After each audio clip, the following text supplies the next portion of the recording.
your show. This is your live AGT, Editing Ghost Topics, Season 7. Episode 24. And today is March 28, 2025. And it's a Bible Friday na.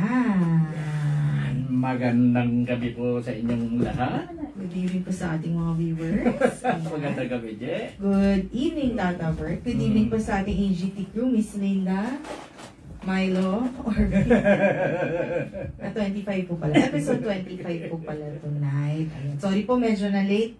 Tata Bert. Oh, okay Miss lang. Linda. Quick lang po. Ayan.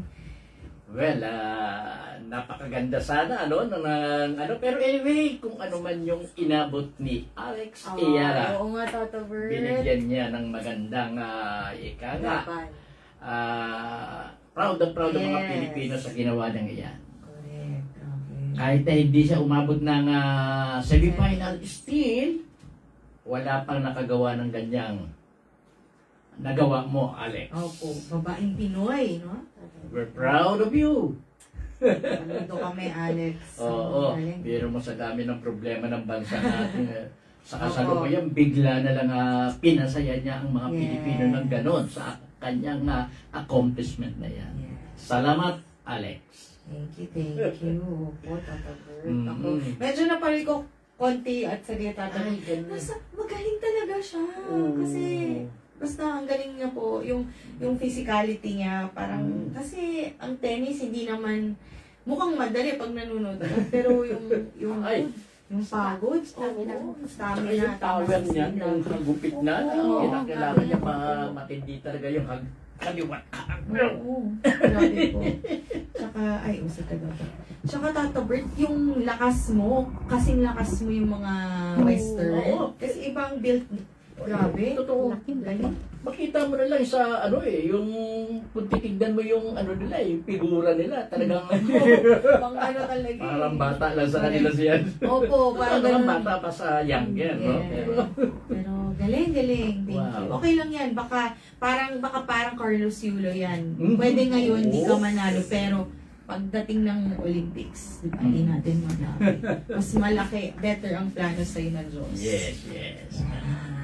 Okay. Happy birthday po pala sa ating napakabuti, bait na co-volunteer. Kuya Si Lino. Yes, Kuya Lino. Hi, Lino. Happy birthday. Paramdam ka naman. Bekena naman. Patapos na March, kita namin nakikita. Tsaka condolences po pala. Yes, oo. Ang kanila lang nagpalabas ng ang internment Tata will be on Sunday. Inihintay nga ni mami mo kanina ni mama ko. Yes. Sinend ko na sa kanya yun, biglang-bigla nag-post pinadala ko kagad kay mama. Thank you, Tata Bert. So nakikiramay po kami sa pamilya ni Tita Vicky Poncelan. Yellow team po yan. Yellow team, yeah. Kasama. So, yun po talagang buhay. Pero ano po no, Miss Linda, Tata Bert, parang pinag-uusapan lang natin siya nung Friday po, may Tuesday din po, parang gano'n. Parang bigla natin siya naalala. Kakalungkot, pero ayun. Pag-pray din po natin yung family niya. Siguradong malaking kawalan talaga siya sa kanyang pamilya.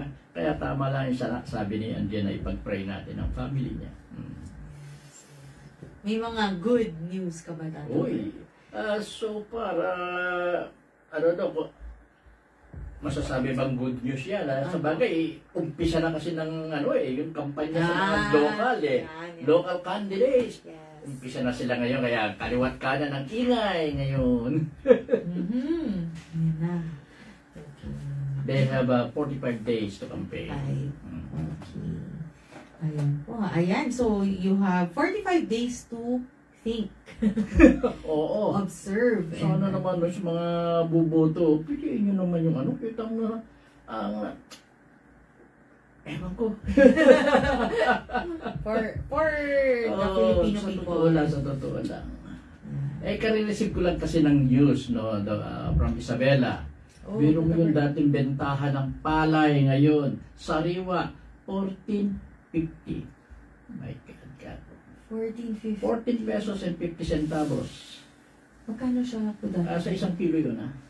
Ang ano yan, sariwa, palay pa lang. Oh, palay. Yeah. Pero Supposedly, pagka ganito mga panahon yan, nasa 19 yan. I just received the new, yung news na yan. Kako, oh my God, kako. Yeah. Yan ang isang sad no, sa mga para sa mga farmers. Opo. Supposedly, dapat maganda ang ani nila ngayon dahil first, ano yan summer. Saka ito yung panahon na dapat maganda ang presyo. Pero sadly, yung presyo na yan, hindi nga yan ang presyo ng tag-ulan Lungkot kaya. Malamang na yan na naman naisip ng mga farmers ngayon. Bakit napapabayaan sila ng gusto? Sa panahong mga ganitong panahon pa naman na dapat masaya sila. Tagan ngayon At syempre, isa sa malungkot ako.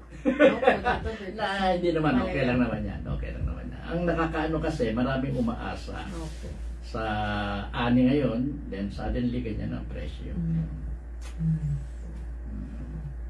Kaya alamin po yung mga plataforma na, lalo na yung bibigay po ng importansya sa agrikultura, edukasyon, kalusugan. Yan ang mga importante. Ayan.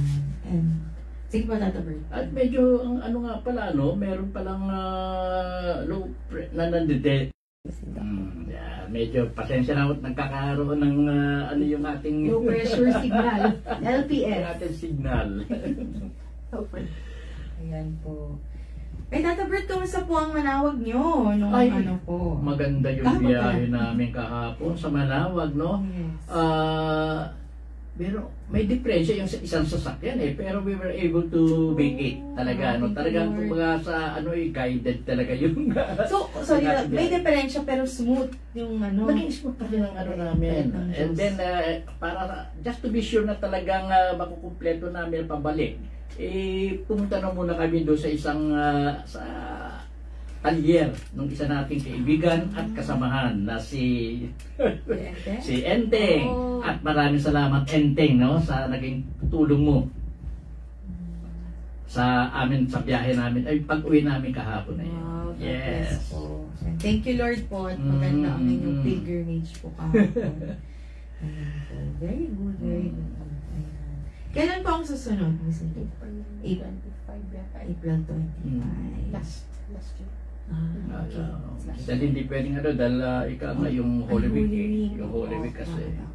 Kaya most probably mga last Thursday na naman ng April. Okay po. Hindi to good news, Tata Bert, pero syempre nature. Nag-earthquake naman sa Bangkok pala. Yes, yeah. 7.7. Thailand and Myanmar. Yung 7.7 at pinakita yung isang kinoconstruct na building. Parang implosion Yung pag ganyan ng niya. Parang yung mga condemned na building na yung pagde-demolish ngayon ginagawa by way of yung implosion na yan Ganun ang nangyari din isang kinoconstruct pa lang na building Pinakita talaga rin naman Kala ko nga hindi totoo pala meron talaga 7.7 ang magnitude na earthquake na nangyari. Wow, sana naman pag maulit yung ganyan at wag naman maganap dito sa atin. Kung pwede wag nang mangyari. Kawawa ang tao talaga. Kung at kung nature, Tata Bert, mahina na lang po na walang casualty. Yes, tama. So far wala pa naman napapabalitang mga casualty. Sige pa, Tata Bert. Wala nang ibang news na matatawag, Batiin ko lang sila. Yeah, sige. Hello po sa numero 1. Ayan, kung namin kasama ng Miss Erlinda Omania. Uy, kumusta? Oo nga, kumusta ka dyan, Miss Linda? May earthquake din po ba dyan? Ay, kasama namin sa sa Manawag din, pagod na pagod yan. Sakit ang ulo sigurado yung puyat, saka anyway, importante nagampanan yun, dapat gampanan sa biyahe na yan. Saka ginaguide naman po kayo ni Mama. Nakikita niya lahat ng mga ginagawa niya. Ayan. Miss Joyce Panganiban. Hi! Related po ba siya, Tata Bert, kay Tito Kapatid. Jimmy? Ay, hello po. Kay sabi Sis ko, ni Jimmy yan, si Joyce. good evening po, Miss Joyce. Ate Marina Espedilla. Kahit kasama sa, ano yan, Manawi Ay, yan. hapo. Ayan, good. Tita Helen Tolentino. Hi, Helen. Miss Lydia Suribio. Ay, si Lydia. Ate Judy. Kamusta Hi, Judy. po? Mamita, good evening. Uy, kasama rin sa kanya Oo si nga Mamita. po. Sabi nga po, tatapos pag ni Mama, parang tinatry niya matulog. Di daw siya makatulog dahil cappuccino daw. Sabi ko, makailangan bawas-bawasan ng kape kasi hirap na po siyang. Kalahati nga lang daw po, pero gising na gising. ganun. Opo. Ayan. Kaya ngayon, gising pa po yan. Joke lang. Natulog naman kanina. Hello po, Miss Rita Palak. Ayan. Maganda. Si Rich. Miss Rita. Ayan. At yung iba po, hello. Sa mga manonood pa ng replay, thank you po. Ayan. So, nasa ano na po kami, mga ngaral.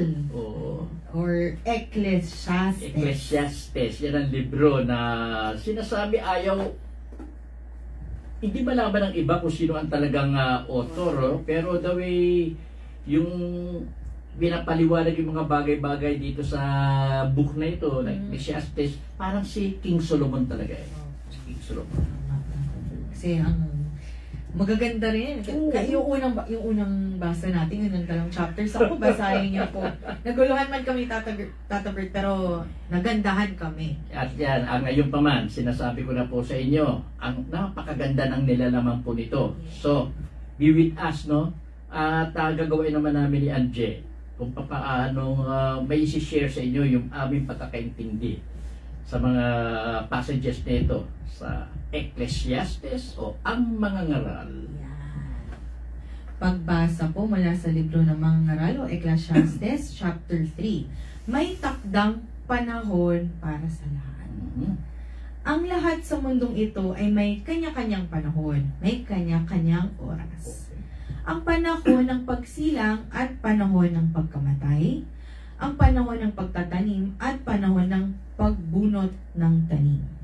Ang panahon ng pagpatay at panahon ng pagpapagaling, ang panahon ng paggiba at panahon ng pagtatayo, ang panahon ng pagluha at panahon ng pagtawa, ang panahon ng pagluluksa at panahon ng pagdiriwang, ang panahon ng pagkakalat ng mga bato at panahon ng pagtitipon sa mga ito, ang panahon ng pagyayakap at panahon ng paglalayo, ang panahon ng paghahanap at panahon ng pagkawalan nun, ang panahon ng pag-iingat sa isang bagay at panahon ng pagtatapon, ang panahon ng pagpunit at panahon ng pagtahi, ang panahon ng pagtahimik at panahon ng pagsasalita, ang panahon ng pagmamahal at panahon ng pagkapuot, ang panahon ng digmaan at panahon ng kapayapaan. Yan, balikan muna tayo doon sa para natin, masuri ng gusto. Yeah. Ang lahat sa mundong ito ay may kanya-kanyang panahon. May kanya-kanyang oras. Ang panahon ng pagsilang at panahon ng pagkamatay. Ang panahon ng pagtatanim at panahon ng pagbunot ng tanim. Dito po, no, yun ang sinasabi nga po, no, yung pagsilang ng tao dito sa mundo ay may dahilan din po yan. Pati yung pagkamatay ng tao, nakatakda na po yan. Siguro, magkakaroon ng extension man, ako nga parang hindi ko masabing extension eh. Parang pag namatay yung tao, talagang oras na niya yun eh. Sa akin yun eh. Ganun. Ang panahon ng pagtatanim at panahon ng pagbunot ng tanim. Yung pagbunot ng tanim, ibig sabihin pag-ani po yan. No? Dito ipinapaliwanag na lahat ng bagay, pati po yung pagtatanim, pati po yung pag-aani, itilakda o may takdang panahon talagang nakalaan ang Panginoon para sa mga bagay na yan. Lalo na rito, panahon ng pagsilang, panahon ng pagkamatay. Yun nga po, no? At talagang may, nakatakda ang pagsilang ng isang tao, nakatakda na rin kung kailan siya mamamatay. Yan din yung importante. Saka siguro, Tata Bertie, lahat ng meron sa mundo, may umpisa, may Yun. katapusan. Tama. May kailangan kang mamuhunan para may mabunot ka o may mamuhunan. Yan, oo. Sa pagbunot din. Hindi yung lumapasok yung polarity. Polarity daw po. Yan, lumapasok yun. Polarity.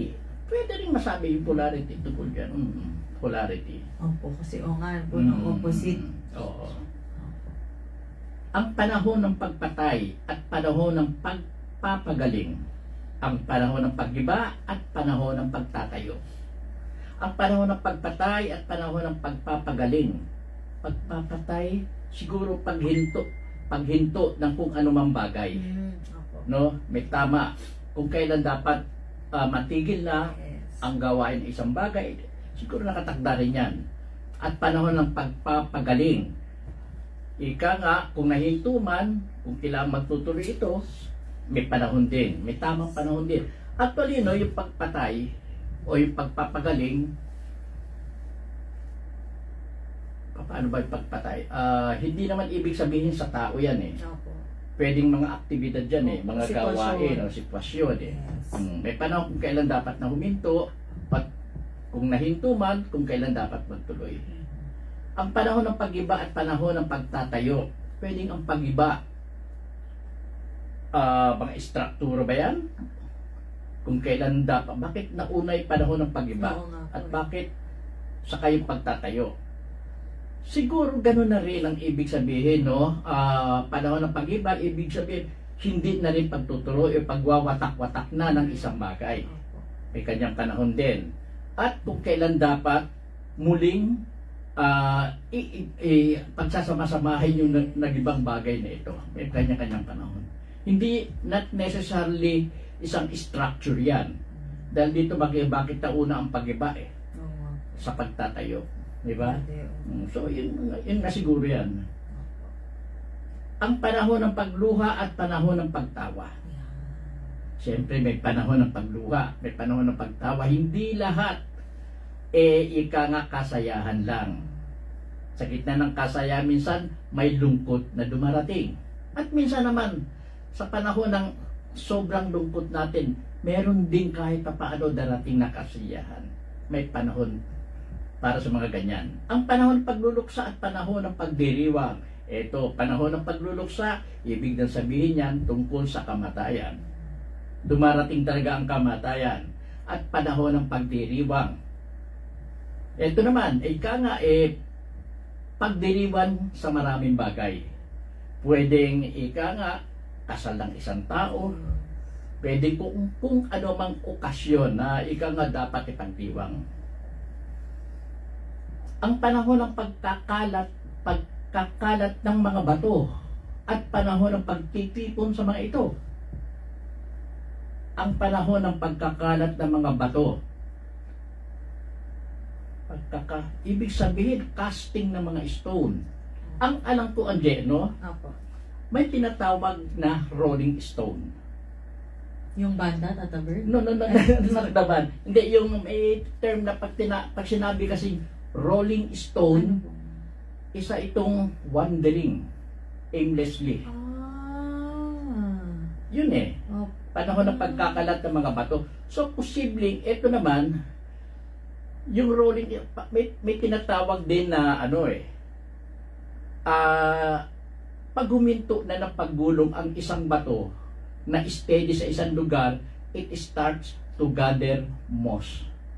Yung gathering ng moss na yon, it means improvement o development for a better situation. Parang something like, yung pagkakaintindi ko kasi sa kaya pag may tinatawag na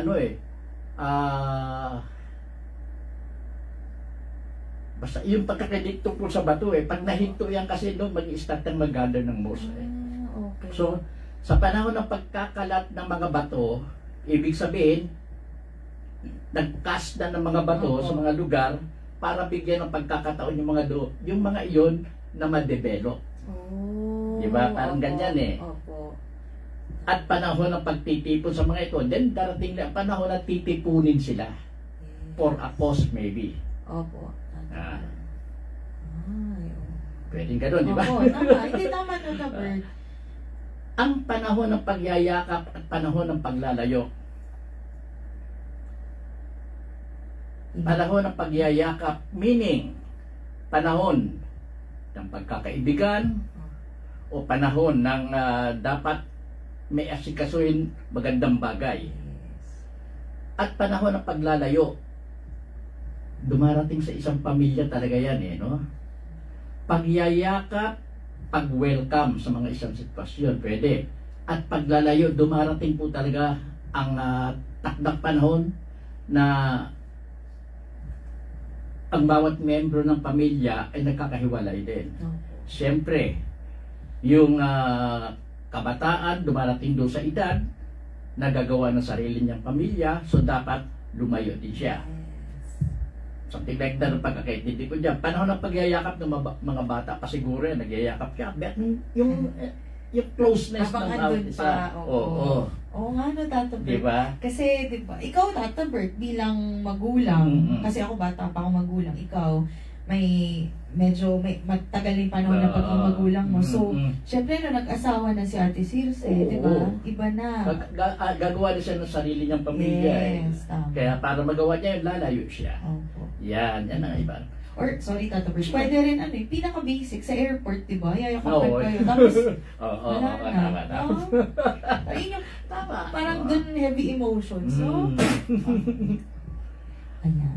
Ang panahon ng paghahanap at panahon ng pagkawala ngayon. Paghahanap ng mga bagay na importante na kailangan. At may mga panahon din na yung mga importanteng bagay sa ating buhay, gamit man, tao man, or whatever it is, basta importante, nawawala rin ng mga iyan. Dumarating panahon, mawawala rin sila. So you have to be very, yung nakahanda ka sa mga ganong pagkakataon. Or sulitin mo na habang andyan. Habang nandiyan. Angat ko na po. Sige. Yan. Ang panahon ng pag-iingat sa isang bagay at panahon ng pagtatapon, ay maraming ganyan talaga. May mga bagay talaga na binabalyo natin ng gusto. Tinatago natin yan o ginagamit na napapakinabagan natin ng gusto. Pero may panahon din na dahil nga nawalan na ng paggagamitan sila, pwede na rin i-dispose yung mga yan. Pwede nang itapon. Maiipon kasi yung mga bagay-bagay na yung iba naman kasi masyado sentimentalist. Hindi naman magagamit na. Hindi na magagamit na. So, either ipamigay mo sa mga tao na, basta i-dispose mo na. Ang panahon ng pagpunit at panahon ng pagtahi. Hindi lang, sa palagay ko, hindi lang basta sa, pwede rin sabihin natin, sa mga kasuotan. No? Pero pagpunit kasi, ibig sabihin, parang pinunit Parang relasyon yan. Parang ganyan, break up, pagpunit. At may panahon din ng pagtahi, reconciliation, pagkakabalikan. Ang panahon ng pagtahimik at panahon ng pagsasalita. Yes. May mga sitwasyon kasi na mas bagay na tahimik ka lang at nakikinig. At may sitwasyon din na kinakailangan kang magsalita. Nakakatulong po ang bagay na yan sa pagkakaunawaan ng bawat tao. Dapat alam ng tao kung kailan siya dapat magsalita at kung kailan dapat siyang nakatahimik lang. Ang panahon ng pagmamahal at panahon ng pagkapuot. Ganon, hindi sa lahat ng panahon merong pagmamahalan. Dumarating din yan at minsan nasisingitan ng pagkapuot sa isa't isa, no? Pero hopefully magkaroon man ng pagkapuot, sana bumalik din muli sa pagmamahalan. Ang panahon ng digmaan at panahon ng kapayapaan, talagang hindi maiwasan minsan dahil na rin sa kung anumang dahilan nagkakaroon ng digmaan. At sigurado naman, after ng digmaan na yan, magkakaroon din ng kapayapaan. In whatever way, nagkakaroon din yan. So may mga nakatakdang panahon na Diyos lang ang nakakaalam. Ayan po. So pwede rin, Tata Bert, sa lahat, yung sa mga, doon pa muna tayo, hindi pa po tayo tapos sa kabanata. Kumbaga, hindi mo mararamdaman yung puot kung hindi ka nagmahal. Hindi mo mararamdaman yung Pagka wala ng isang tao, ay kunwari, hindi mo mararamdaman yung pagkawala ng isang tao kung di mo rin siya hinanap-hanap. Siyempre, Tapos, siyempre. ano pa po ba ito? Yun, yung pagtawa at pagluha, yan po yung pinaka-basic example of emotions na, di mo tataka, ay bakit kagabi sobrang dami niya tao, tapos ngayon grabe yung iyak, di ba? Kasi yun, tama po si Miss Linda, yun yung polarity. Ganun ginawa ng Diyos yung mundo, yung may araw, may gabi. Ayun. So, yun lang share ko. Sige po, dito na po tayo sa next. Ano ang mapapala ng tao sa kanyang pinagpaguran? Alam ko na ang itinakda ng Diyos sa tao. Iniangkop niya ang lahat ng bagay sa tamang kapanahunan. Ang tao'y binigyan niya ng pagnanasang alamin ang bukas, ngunit hindi binigyan ng pagkaunawa sa ginawa ng Diyos mula sa pasimula hanggang sa wakas. Sige, Sa una, ano ang mapapala ng tao sa kanyang pinagpaguran? Alam ko na ang itinakda ng Diyos sa tao. Totoo naman eh. Alam na, ang Diyos lang ang nakakaalam sa mga itinakdang bagay sa isang tao. Ano ang mapapala ng tao sa kanyang pinagpaguran? Saya. Dahil ika nga pinagpaguran niya, nagkaroon na something like accomplishment. Tuwa at saya yan. Lalo na kung yung pinagpapaguran niya ay nakakatulong siya sa kanyang kapwa. Nakakapagbigay siya ng improvement din sa ibang bagay. Yan ang ika nga mapapala ng tao sa kanyang pinagpaguran. Alam ko na, eto. Ay, sorry. Sorry Sige lang po. Alam ko na ang itinakda ng Diyos sa tao. Ayon kay mga ngaral. Lahat naman kasi ng bagay, no, na para sa tao, itinakda na rin ng Diyos yan eh. Itinakda na rin ng Diyos. Nababago lang yan dahil na rin sa pagganap ng tao. Itinakda ng Diyos sa tao, yung pagkapanganak ng tao, yung kamatayan. In between that, tao na ang according sa kanyang free will. Yan. Iniangkop niya ang lahat ng bagay sa tamang kapanahunan.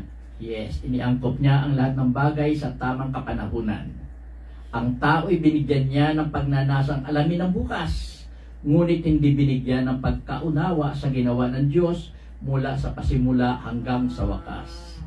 Totoo naman, binigyan ng Diyos ang tao na alamin ang bukas. Pwedeng malaman kasi yan ng tao, no?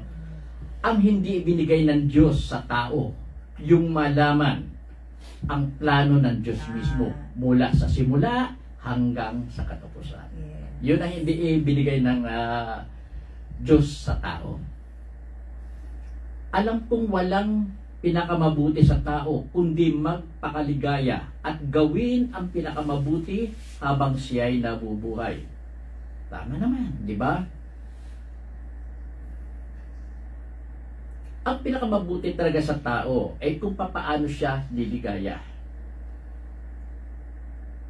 At dapat gawain ng tao yun, ang pinakamabuti, habang siya'y nabubuhay.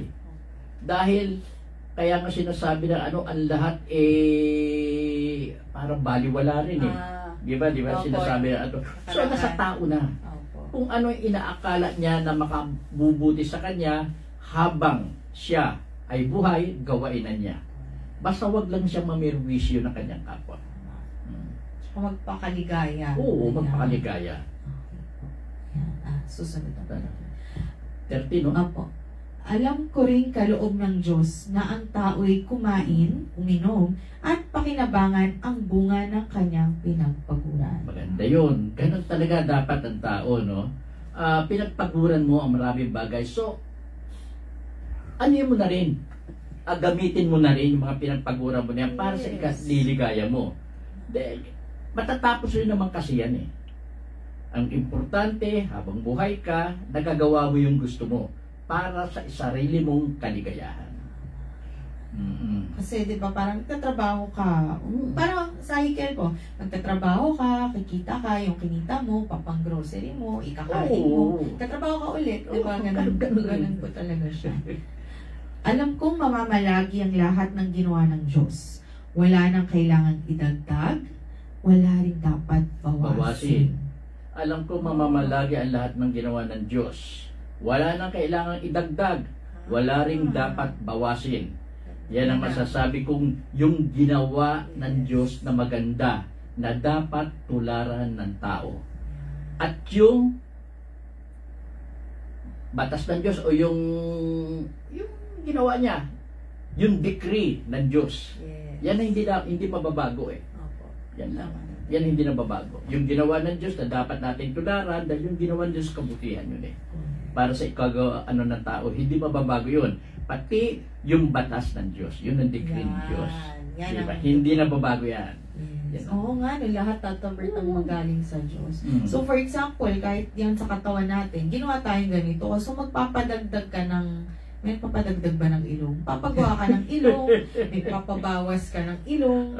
Diba? Parang kumbaga, dahil sa superficial needs mo, nakakalimutan mo na yung respeto kung ano yung binigay ng Diyos. So in short, lahat tayo, at some point, minsan nagre-reklamo, pero nakakalimutan natin. Hindi eh. Ginawa nga tayo sa wangis niya. So, ano yung meron tayo? Huwag na tayong maghanap pa o kumpara natin yung sarili natin sa mga iba. Yan. Sige po.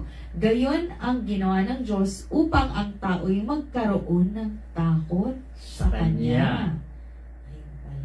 Takot sa Kanya, no? Parang hindi naman takot. Pero lagay lang niya sa takot sa Kanya. Pero actually, na para ang tao nga, pag nakikita ng tao kasi yung magandang bagay na yan mas lalo nilang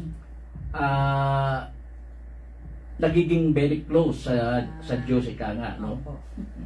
Takot lang ang tawag nila dyan dahil takot sila dahil siyempre, pag may nilabag sila rin maapekto eh. Yun ang dapat lang katakutan. Not actually yung Diyos. Lahat ng nangyayari ngayon ay nangyari na noong una. Ngayon din ang magaganap pa. Paulit-ulit lamang ang mga pangyayari.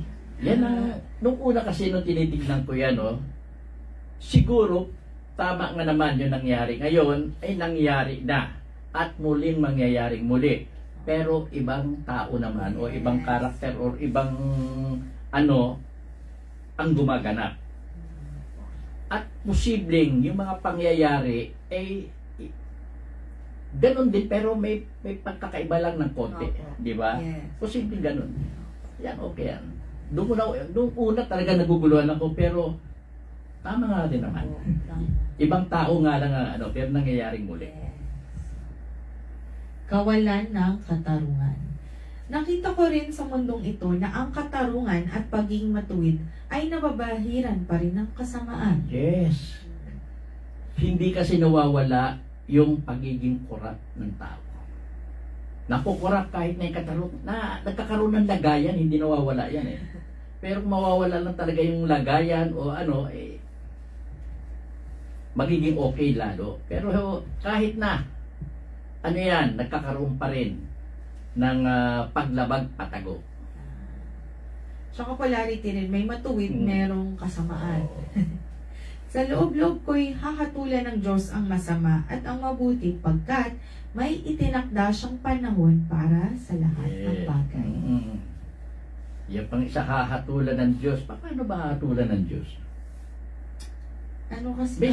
Minsan may tinatawag silang Judgment Day. Oo nga po. Ako kasi hindi maliwanag sa akin ang gusto yung Judgment Day. Bakit kamo? Considering merong law of karma. Yan. Opo. Diba? Yes. Kaya hindi ko malaman. Posible, may Judgment Day individually dahil may law of karma eh. Yan. Opo. Tama. Yun na yung, sa atin, Tata Bert, yung pagkakaintindi natin, yung doon mo babayaran. Pero hindi yung Diyos na ngayon yung magpaparusa. Nakaano na yan eh. Yung law of karma, andyan na yan Yes, correct. Gagana na lang yan eh. Yeah, tama. Tungkol sa tao, naisip kong sila ay sinusubok ng Diyos upang ipakilalang ang tao ay tulad lamang ng mga hayop.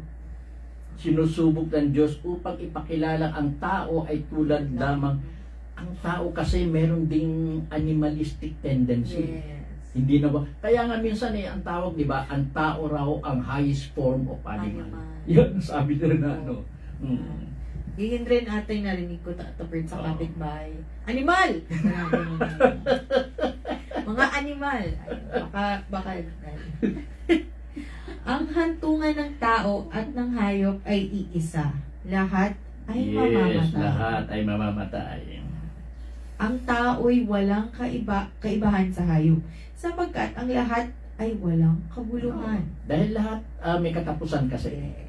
Tao, hayop, bagay, lahat may katapusan. Iisa ang kauuwian. Lahat ay buhat sa alabok at sa alabok din uuwi. Diba? Ay, sige. Tama, sige. Hindi, okay na. Sino ang nakakatiyak kung ang kaluluwa ng tao ay aakyat sa itaas at ang kaluluwa ng hayop ay mahuhulog sa kalaliman? Wala. Walang nakatitiyak niyan at walang nakakaalam kundi ang Diyos. Kaya naisip kong walang pinakamabuti sa tao kundi pakinabangan ang kanyang pinagpaguran. Yes. Ito ang ating bahagi. At sino ang makakapagsabi sa kanya kung ano ang mangyayari pagkamatay niya? Wala rin. Ayan. Yan. Ito po ang salita ng Diyos. Salamat sa Diyos. Ayan po. So, chapter 4 na po tayo.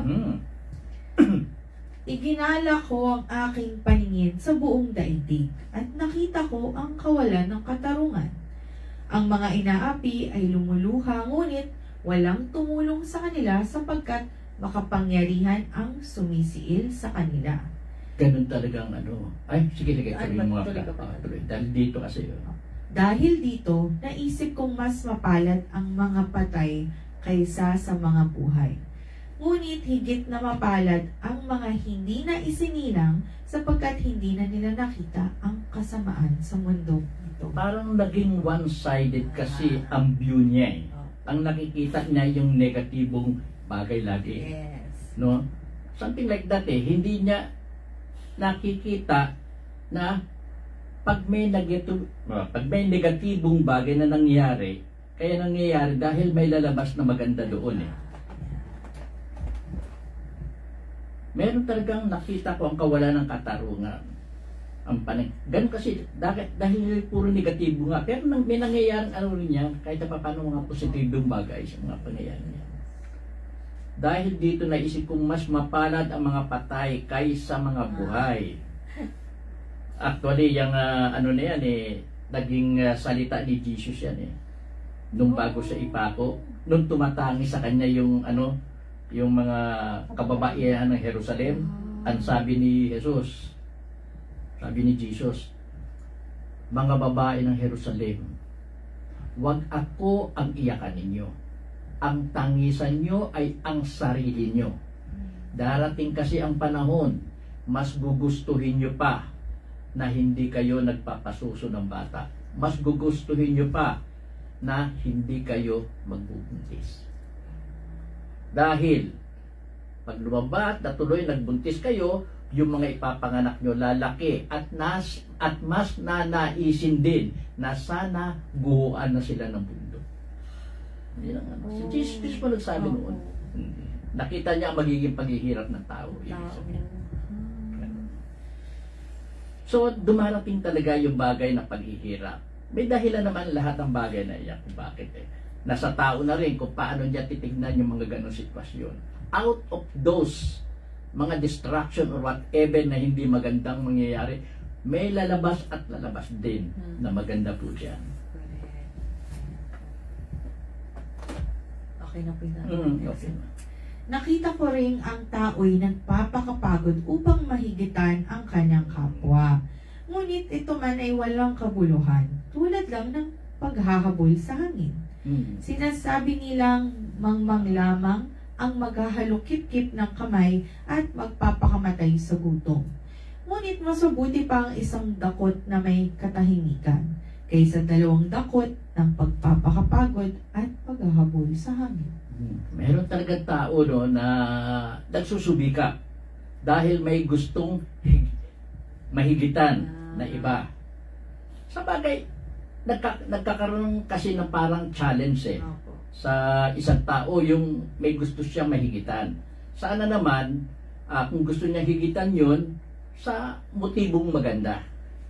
Hindi yung sasamahan niya ng ika nga panggugulang, pandaraya, yung kanyang papakapagod na yun. Ngunit ito man ay walang kabuluhan. Ganon talaga. Masasabing walang kabuluhan dahil lahat naman niya matatapos din eh. Tulad lang ng paghahabol sa hangin. Sinasabi nilang mangmang lamang ang naghahalukip-kip ng kamay at nagpapakamatay sa gutom.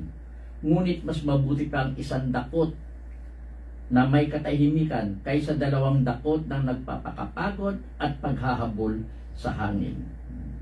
Kaya pa may paliwanag, hindi naman siguro. Sige po. Basta ang ano lang talaga, no,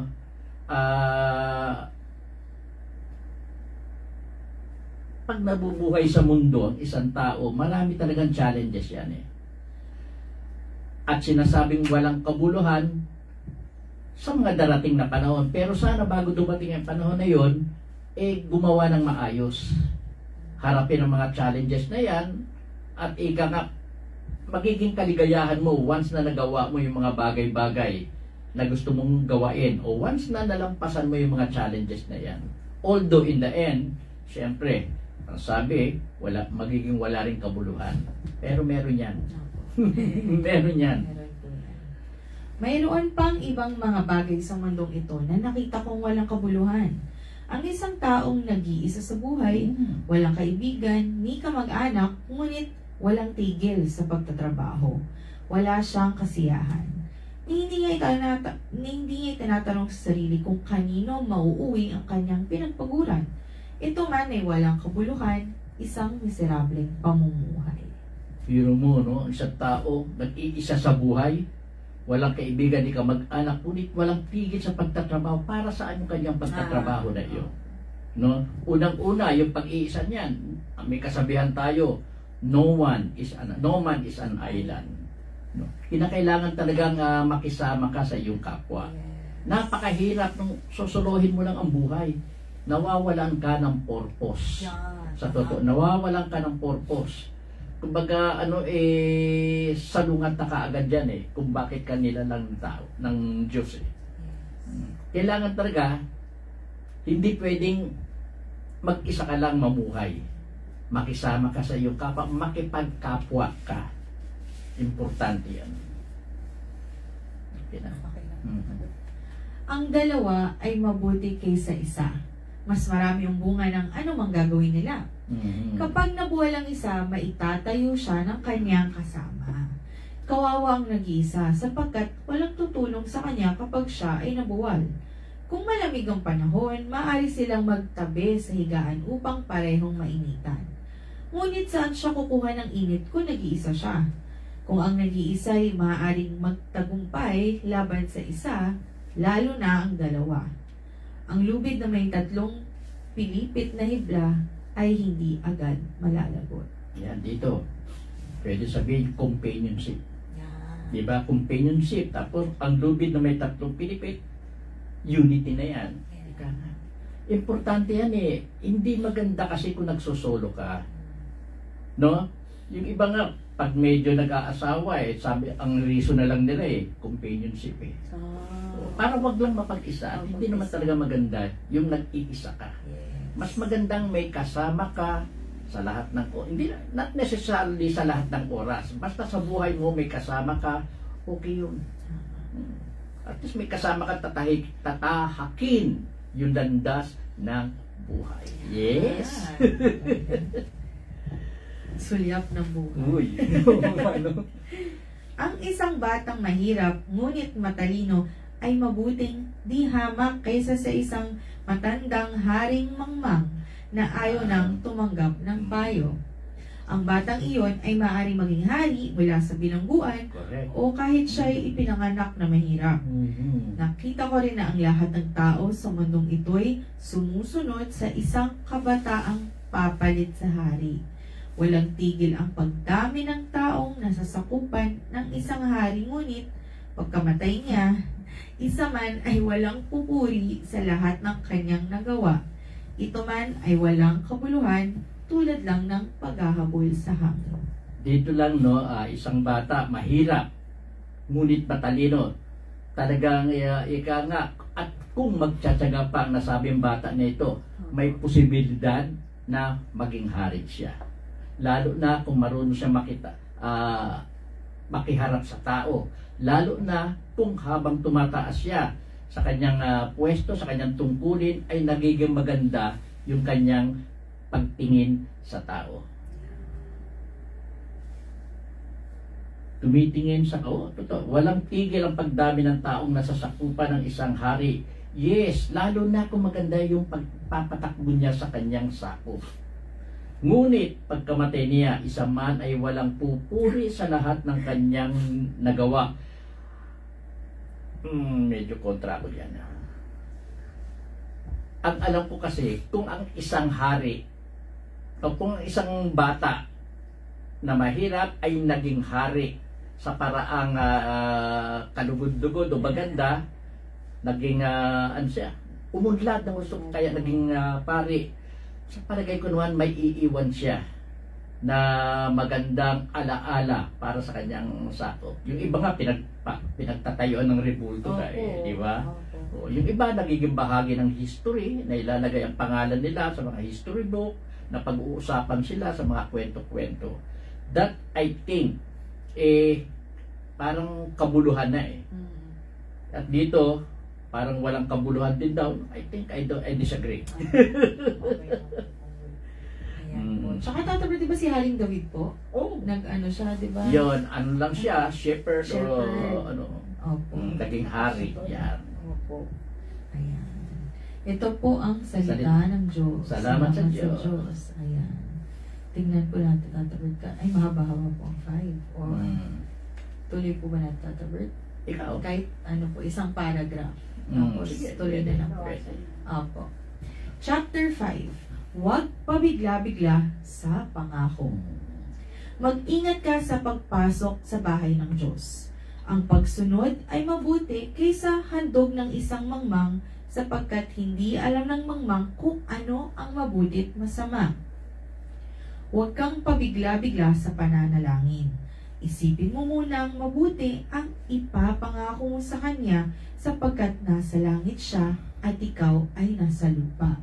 Mag-ingat ka sa pagsasalita. Sulit ko na. Hindi. Sige po. Stop. Oo, iba yun Apa. Mag-ingat ka sa pagpasok sa bahay ng Diyos. Yun din na sinasabi ng iba actually, no? Huwag kang mangangako sa Diyos nang hindi mo matutupad. Ako naman ang masasabi ko, huwag kang gumawa ng masama. Para ika nga maging kaaya-aya ka sa Diyos. Sa pangako, masyadong hindi ako dahil tao tayo Prone to commit mistakes. At sa palagay ko, yung pag hindi minsan pagtupad sa pangako, part ng mistake na nagagawa ng tao. No? Although hindi, yun ang pananaw ko sa ganyang bagay, no? Ang sa akin lang, for as long as hindi ka lumalabag sa batas ng Diyos, parang walang mali no? Mangako ka man,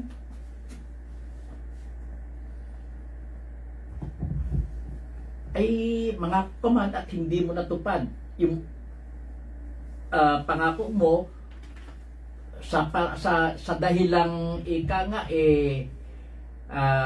sa dahilang hindi namang masasabi na ano ba ito? Sa dahilang na may mga balakidang hindi mo na nakayanan, no? Sa ating siguro naman very considerate naman ng Diyos para tingnan at para sabihin hindi maganda yung ginawa mo. Yun na sa akin lang, no, sa bagay na ito, na yung pangako sa Diyos pwede namang malabag kung dahil tao nga tayo Yun nga sa akin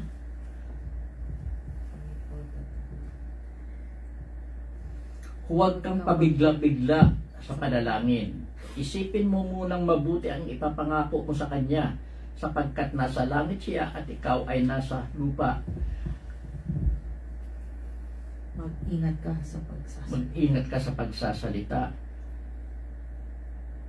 Ganun ba yun? Parang, hindi, sa totoo lang hindi ko masyado At sa akin, tao kasi tayo For as long as ginagampanan mo at maganda naman ang ginagawa mo bilang isang tao, makapangako ka man at malabag mo, parang hindi naman sa akin big deal na matatawag Baka depende, Tata Bert, sa pinangako. Yung Kunwari, Lord, tatakbo ko ngayon bilang mayor. Pero baka naman, Lord, pag pinanalo niyo ako, marami akong tutulungan. Tapos yun nga, kunwari, naging corrupt ka na, hindi ka na. Siguro yung mga ganun kabigat, Tata Bert. Pero kunwari, mga pangako na, yung mga simpleng forgivable naman, baka hindi naman din. So, ibig ba sabihin, hindi nakikita ng Diyos yung beforehand? Nakikita, Tata Bert, pero free will nga pala, hindi na pwede pakilaban ng free Opo. will. Pwede. Yun. Pwede. Kaya lang, kumbaga, nagbitaw ka na ng ganun, parang nakipag-deal ka kasi. Pero sa akin, Tata Bert, deal siya, hindi siya prayer, no? Pwede. Kaiba pa rin talaga.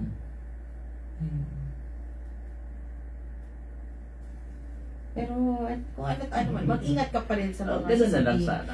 Siguro yung don't use his name in vain, yung parang, Pwede. no? Yun yung tatapag. Kasi, oh Lord yung mga ganyan, hindi. Dapat, kung may gagawin ka, gawin mo na lang. Huwag ka nang makipagkontrata sa Diyos. Kasi, di naman niya kailangan ng kontrata Mas safe pa yung ganun. Yes, Mas safe pa yung magpakatotoo ka. Hindi mo Tayo, magawa. magpakatotoo. Hindi mo magawa. Papatawarin ka niya. Ano kasi, tao ka prone to Opo. commit mistakes Yes. At yung hindi ka makatupad sa pangako minsan, part ng pagkatao. Pagiging tao. Yun sa akin Opo. Tama to. Ang panaginip ay bunga ng maraming alalahanin. Totoo. Habang dumarami ang iyong sinasabi, lalong nanganganib na makapagsabi ka ng kamangmangan. Yun. Totoo naman, no? Yung panaginip ay bunga ng maraming alalahanin. Kaya nasabi ng iba nga Dahil yung mga alalahanin nandoon sa isip mo Sa mind mo yan At minsan, syempre, nagiging panaginip para sa iyo. Pero minsan naman, no? May marami kang alalahanin, sa pamamagitan rin ng panaginip, nakaka-receive na kung paano mabibigyan solusyon ng alalahanin mo yan. Meron ganyan pamamaraan. Mabuti pang huwag ka ng mga Sana ba yun? Ay, dito po tayo. Habang dumarami yung sinasabi, lalong nanganganib na makapagsabi ka ng kamangmangan. Oo. Kung pwede nga lang masabi mo sa madaling paraan na magkakaayos na kayo, okay na yung huwag ka ng daldal pa ng daldal. Minsan namamali ka pa lalo lalong napapasama Yes. Ganun. Less talk, less mistake. Tama. Kung mangangako ka sa Diyos, tuparin ito agad. Hindi siya nalulugod sa taong mangmang. Kaya tuparin mo ang iyong pangako sa Kanya. Mabuti pang huwag ka ng mangako kaysa mangangako at hindi mo tutuparin. Yun, tama yung sinabi ko kanina, Tata Bert. Huwag mong pabayaang magkasala ka dahil sa iyong pananalita. Mangangako ka at pagkatapos ay babawiin mo. Sa ganyan, galit na galit ang Diyos. Kung magkagayon, hindi ka niya pagpapalain sa anumang iyong ginagawa. Kaya, gaano man kadalas ang iyong panaginip, gaano makarami ang walang kabuluhan mong salita at gawa, magkaroon ka ng takot sa Diyos.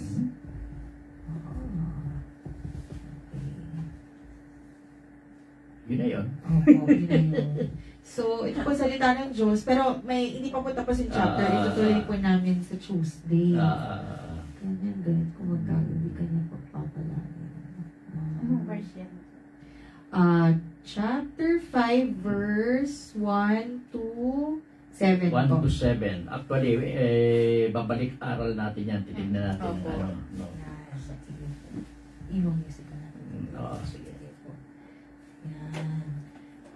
So, sa akin po, maganda po yung chapter 3 po, no? Yung may kanya-kanya tayong panahon.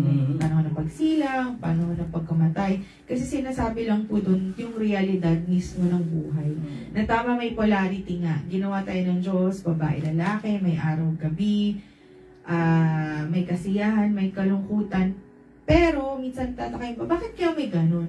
Kasi kung araw-araw ka masaya, wala na pong sense bakit ka binuhay ng Diyos. Kasi, kaya dadating yung panahon na nasa taas ka, minsan babagsak ka, yung sumakses ka na, pero nag-fail ka.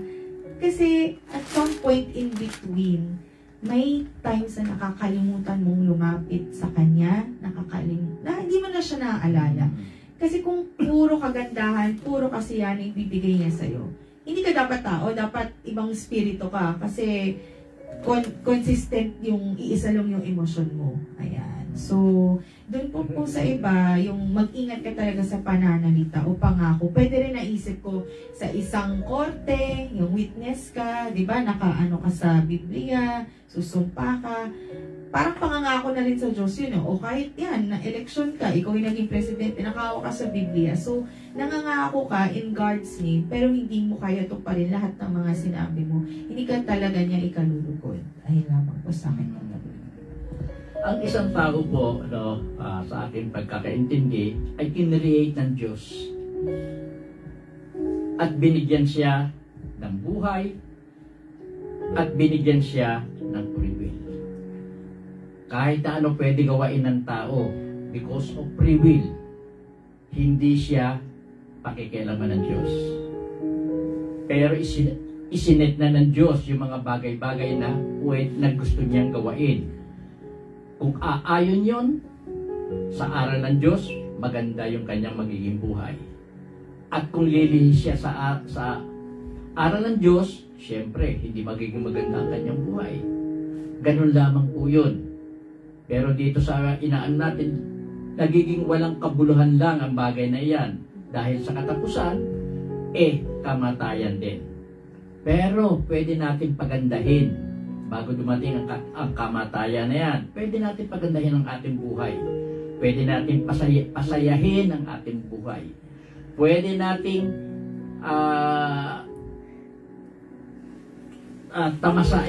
tamasahin ang kaginhawahan sa pagganap natin ng ating buhay.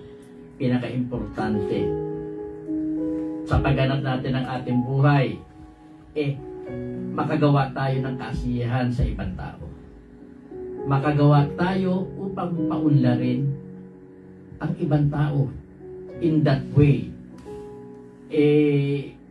makakaiwan tayo ng magandang legacy na pwedeng gawing halimbawa ng ibang tao. Kaya, yung sinasabing walang kabuluhan, magkakaroon po ng kabuluhan niya. Doon ako hindi nag-a-agree masyado. Sa bagay pananaw ni Solomon yan, no? At siguro naman, bawat isa sa atin ay may sarili ding pananaw kung paano haharapin ang buhay. Salamat po. Thank you, Tata Bern. Mamaya po 10 o'clock, meron pong online prayer video dito rin po sa Facebook, Senior Anthony Vivero Facebook page. Sa mga gusto po manood ng replay, meron po kami YouTube, Anthony Vivero-AG. Yan. At bukas nga po pala, Sabado, may gamutan po tayo. At bago ang gamutan, yung 130th lecture po, no? Very challenging. At sa pagpapaliwanag ang lecture na ito, hopefully, makabantay. Masubaybayan niyo po yung lecture na ito. May magtataka kayo doon sa analysis na ginawa ko kung bakit ganoon. Alamin niyo po yan. Sorpresa para po sa inyo. Salamat po. Ganda, Tata. Thank you po. God bless. May bagay na hindi nila ina-expect Dahil doon sa salita nung Diyos ko, bakit mo ako pinabayaan? Ipapaliwanag ko po na ika nga ang niya. Bakit ganyan? Bakit gano'n ang napatanong? At dyan uli papasok yung kanta namin ni Angie dati sa Salmo. Yes. Subaybayan niyo po. Antayin natin. Ayan na. Thank you po. Wala.